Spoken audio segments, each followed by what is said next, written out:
Hello students, आप सभी का अपना प्यारा सा YouTube channel toppers classes by S में फिर से एक बार पुनः स्वागत है।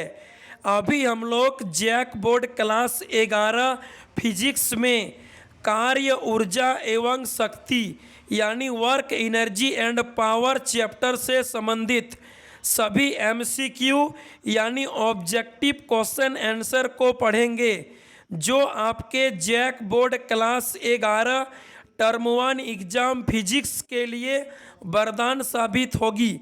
देखिए पहला प्रश्न है, कौन सी भौतिक राशि का एसआई मात्रक जूल है? इनमें से कौन सी भौतिक राशि का एसआई मात्रक जूल होता है? तो कार्य एवं ऊर्जा यानी वर्क एंड एनर्जी दोनों का एसआई मात्रक जूल होता है। याद रखिएगा, कार्य और ऊर्जा दोनों का एसआई मात्रक जूल होता है। आगे देखिए अगला प्रश्न, कार्य करने की क्षमता को क्या कहते हैं? कार्य करने की क्षमता को ऊर्जा कहते हैं।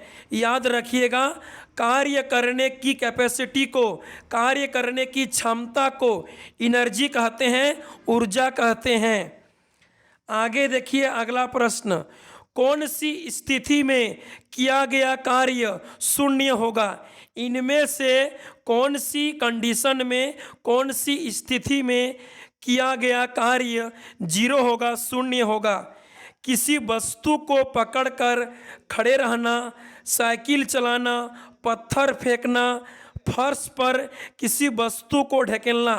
याद रखिएगा, जब वस्तु पर बल लगाने से विस्थापन जीरो होता है, विस्थापन शून्य होता है, तो किया गया कार्य जीरो होता है, किया गया कार्य शून्य होता है। तो यहाँ पर किसी वस्तु को पकड़कर खड़े रहने से किया गया कार्य शून्य होगा, क्योंकि किसी वस्तु को पकड़कर खड़े रहने से विस्थापन जीरो होगा, विस्थापन नहीं होगा, इसीलिए किया गया कार्य भी नहीं होगा, यानी किया गया कार्य जीरो होगा, शून्य होगा। आगे देखिए अगला प्रश्न, खाद्य ऊर्जा को किस इकाई में मापा जाता है? खाद्य ऊर्जा को किस इकाई में मापा जा सकता है? उत्तर होगा कैलोरी में। खाद्य ऊर्जा को कैलोरी में मापते हैं। आगे देखिए अगला प्रश्न, एक व्यक्ति एक दीवार को धक्का देता है पर उसे विस्थापित करने में असफल रहता है, तो किया गया कार्य होगा शून्य होगा, शून्य कार्य होगा, क्योंकि व्यक्ति दीवार को धक्का देता है लेकिन दीवार विस्थापित नहीं होता है, मतलब विस्थापन जीरो होता है। जब विस्थापन जीरो होता है तो किया गया कार्य भी शून्य होता है। ठीक है, चलिए आगे देखिए अगला प्रश्न, निम्न में से किसमें गतिज ऊर्जा नहीं है? निम्नलिखित में से किसमें गतिज ऊर्जा शून्य है, गतिज ऊर्जा नहीं है? तो चली गई गोली में, बहता हुआ जल में, चलता हथौड़ा में, खिंचा हुआ धनुष में। देखिए, गतिज ऊर्जा उसी में होती है जिसमें वस्तु गति अवस्था में होती है। तो यहाँ पर चली हुई गोली, बहता हुआ जल, चलता हथौड़ा, ये तीनों स्थिति में वस्तु गति में है, तो इसमें गतिज ऊर्जा होगी। लेकिन चौथा जो है खींचा हुआ धनुष, इसमें स्थितिज ऊर्जा होगी, क्योंकि खींचा हुआ धनुष अभी स्थिर अवस्था में है, अभी हम छोड़े नहीं हैं, अभी तीर गति में नहीं है, अभी धनुष को खींचे हैं, इसीलिए यहाँ पर गतिज ऊर्जा नहीं होगी, स्थितिज ऊर्जा होगी। आगे देखिए अगला प्रश्न, जब किसी वस्तु की गति यानी वेग, चाल दुगुनी हो जाती है तो उसकी गतिज ऊर्जा क्या होगी? जब किसी वस्तु की गति को, वेग को, चाल को दो गुना कर देते हैं तो उसकी गतिज ऊर्जा 4 गुनी हो जाती है, क्योंकि गतिज ऊर्जा का फॉर्मूला में हाफ mv² होता है। जैसे ही v को, वेलोसिटी को दुगुना कर देंगे, वैसे गतिज ऊर्जा 4 गुनी हो जाएगी। याद रखिएगा, गतिज ऊर्जा का फॉर्मूला में हाफ mv² होता है। वेलोसिटी को v को 2 गुना करने से गतिज ऊर्जा 4 गुना हो जाएगी। आगे देखिए अगला प्रश्न, निम्नलिखित में से किसकी इकाई न्यूटन मीटर नहीं है?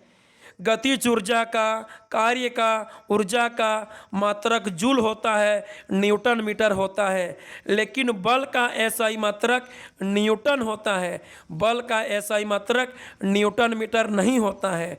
ऊर्जा रहे, कार्य रहे तो न्यूटन मीटर होगा, जूल होगा, लेकिन बल का, शक्ति का एसआई मात्रक न्यूटन मीटर नहीं होगा।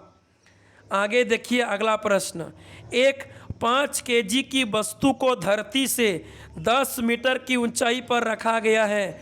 वस्तु की स्थितिज ऊर्जा क्या होगी? स्थितिज ऊर्जा बराबर होता है mgh। स्थितिज ऊर्जा का फॉर्मूला होता है mgh।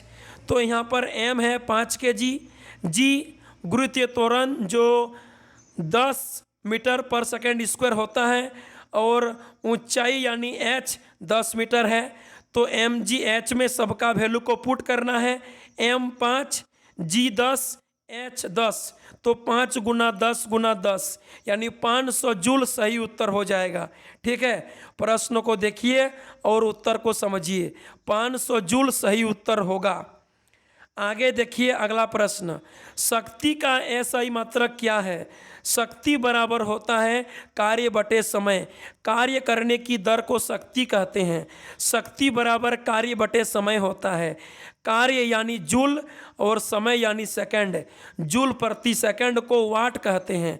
शक्ति का एसआई मात्रक जूल प्रति सेकंड यानी वाट होता है, वाट। आगे देखिए अगला प्रश्न, एक अश्वशक्ति हॉर्स पावर बराबर होता है। एक अश्वशक्ति हॉर्स पावर बराबर कितना होता है? 746 वाट होता है। एक हॉर्स पावर में, एक अश्वशक्ति में 746 वाट होता है। आगे देखिए अगला प्रश्न, एक युक्ति 5 सेकंड में 60 जूल ऊर्जा खपत करती है। इस युक्ति का शक्ति क्या होगी? शक्ति बराबर कार्य बटे समय होता है, यानी ऊर्जा बटे समय होता है। तो ऊर्जा है 60 जूल और समय है 5 सेकंड। 60 जूल बटे 5 सेकंड यानी 12 वाट, 12 जूल प्रति सेकंड, 12 वाट सही उत्तर होगा। 60 बटे 5 यानी 12 वाट, 12 जूल प्रति सेकंड, 12 वाट सही उत्तर होगा। आगे देखिए अगला प्रश्न, एक यूनिट ऊर्जा बराबर होती है। एक यूनिट ऊर्जा को 1 किलोवाट घंटा कहते हैं। एक यूनिट बराबर 1 किलोवाट घंटा होता है, जो ऊर्जा का व्यावसायिक मात्रक होता है। याद रखिएगा, ऊर्जा का व्यावसायिक मात्रक यूनिट यानी किलोवाट घंटा होता है, और एक यूनिट को 1 किलोवाट घंटा भी कहते हैं। आगे देखिए अगला प्रश्न, जब कोई वस्तु स्वतंत्र रूप से जमीन पर गिर रही होती है तो उसकी कुल ऊर्जा स्थिर रहती है। जब कोई वस्तु स्वतंत्र रूप से जमीन पर गिर रही होती है तो उसकी कुल ऊर्जा संरक्षित रहती है, स्थिर रहती है। ऊर्जा संरक्षण के नियम के अनुसार ऊर्जा को न तो उत्पन्न कर सकते हैं और न तो ऊर्जा को विनाश कर सकते हैं। ऊर्जा सिर्फ एक रूप से दूसरे रूप में कन्वर्ट हो सकता है। ऊर्जा का रूपांतरण होता है, ऊर्जा का सिर्फ रूपांतरण होता है, ऊर्जा सिर्फ कन्वर्ट होता है। न तो ऊर्जा को उत्पन्न कर सकते हैं और न ही विनाश कर सकते हैं। इसीलिए जब कोई वस्तु स्वतंत्र रूप से जमीन पर गिर रही होती है तो उसकी कुल ऊर्जा संरक्षित होती है, कुल ऊर्जा नियत रहती है, कुल ऊर्जा स्थिर रहती है। ऊर्जा में कोई परिवर्तन नहीं होता है, सिर्फ ऊर्जा का परिवर्तन होता है, कन्वर्ट होता है। आगे देखिए अगला प्रश्न, ऊर्जा का व्यावसायिक मात्रक क्या है? ऊर्जा का व्यावसायिक मात्रक यूनिट होता है, किलोवाट आवर होता है, किलोवाट घंटा होता है। याद रखिएगा, ऊर्जा का व्यावसायिक मात्रक यूनिट यानी किलोवाट घंटा होता है। आगे देखिए अगला प्रश्न, किसी वस्तु में उसकी स्थिति के कारण संचित ऊर्जा कहलाता है स्थितिज ऊर्जा। जब कोई वस्तु स्थिर अवस्था में होती है तो उसकी स्थिति के कारण उसमें स्थितिज ऊर्जा होती है, और जब कोई वस्तु गति करती है तो उसकी गति के कारण गतिज ऊर्जा होती है। यानी यहाँ पर वस्तु स्थिर है तो उसकी स्थिति के कारण सिर्फ स्थितिज ऊर्जा होगी।